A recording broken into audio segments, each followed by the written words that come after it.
Hi, I'm Chris from Napkyn. Today I'm going to show you how to use a secondary dimension to be able to add a little bit of extra granularity to your reports in GA4. The way that you do this is you go to any of your reports that you have in GA4.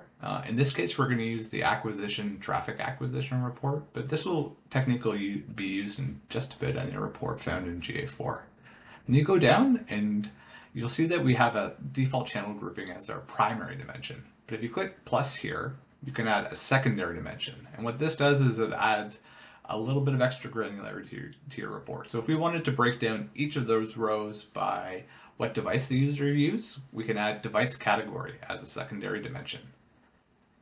And you'll see now that each of those rows has been tripled essentially. We've got a row for desktop, a row for mobile, and a row for tablets. So we have a little bit of extra insight, and that can be helpful when you're trying to figure out exactly how your users are getting to your site and which devices perhaps would be the most effective. And you can add any number of other dimensions here if you want. It really just depends on what sort of answers you're looking for. I hope that was helpful.